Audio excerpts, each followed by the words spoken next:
Madam Moderator, this is Phil Hamilton, Precinct 7 Town Meeting Member and Chair of the Conservation Commission.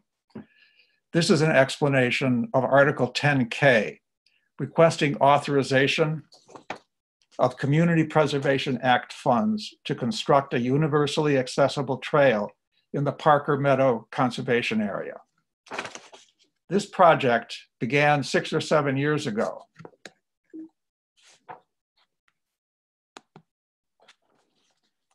When a resident whose mother was in a wheelchair began making inquiries about whether Parker Meadow could be made accessible to people like her mother.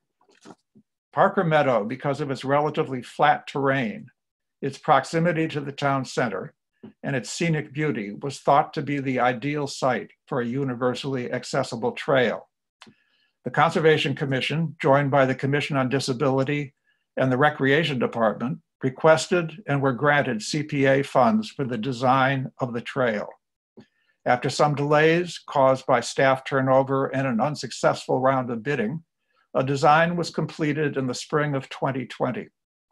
The design process involved several well-attended meetings, as well as a site visit with abutters and other stakeholders.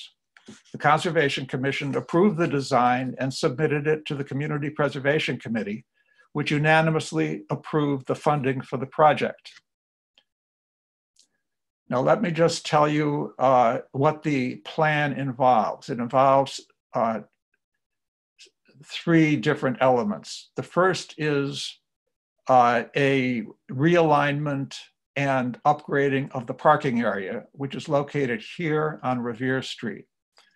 And the second is 2 accessible trails. The first goes from the parking area to the pond, and the second goes from the Minuteman Bikeway, meeting the other trail, and then continuing around the pond and back to the bikeway. And using those trails, people can access Parker Meadow and the accessible trails either from Revere Street in an automobile or along the bikeway itself. In addition, the plan includes a viewing platform, which is located at the intersection of the 2 trails.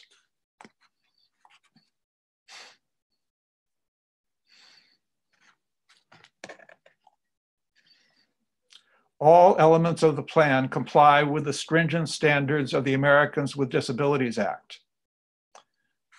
This is the plan for the parking area. You see that there is a handicapped accessible parking space here, a hardened parking space with a walkway that connects to the path. This is the beginning of the accessible pathway.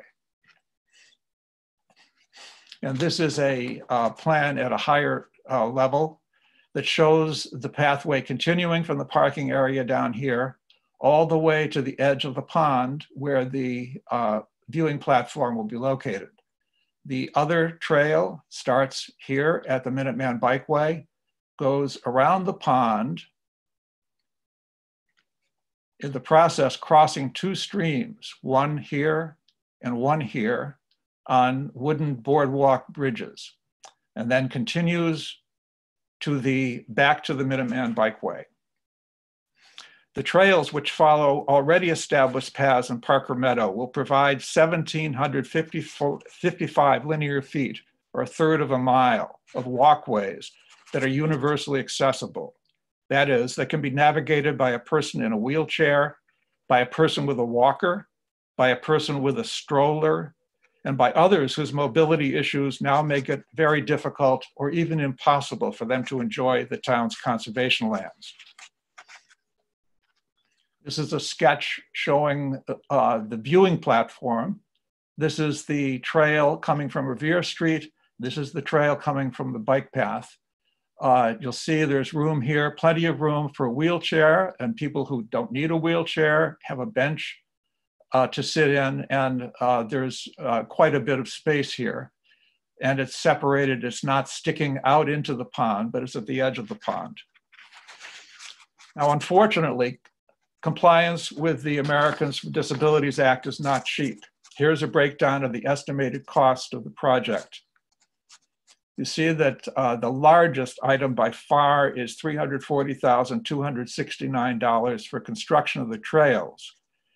That includes 1,390 linear feet of 5-foot wide stone dust pathway on a base that's excavated 10 inches below the surface. It also includes 365 linear feet of 5-foot wide boardwalks with helical piers. Both of those are very expensive items. Then the parking improvements will cost $57,079. The viewing platform will cost $24,537. When I say will cost, these are all estimates. We hope, of course, that we're going to get lower bids for doing this. And then we have the usual contingencies, et cetera, for the total amount of $548,495. Madam Moderator, that concludes my explanation of the project. Its cost reflects the significant changes necessary to bring walking paths into compliance with the standards of universal accessibility reflected in the requirements of the Americans with Disabilities Act. The Conservation Commission is committed to making Lexington's conservation lands available to as many of our residents as want to enjoy them. It is seldom feasible to realistically offer our open space to those with limited mobility. This article gives us an opportunity to do that. I hope you will join me in supporting it. Thank you, Madam Moderator.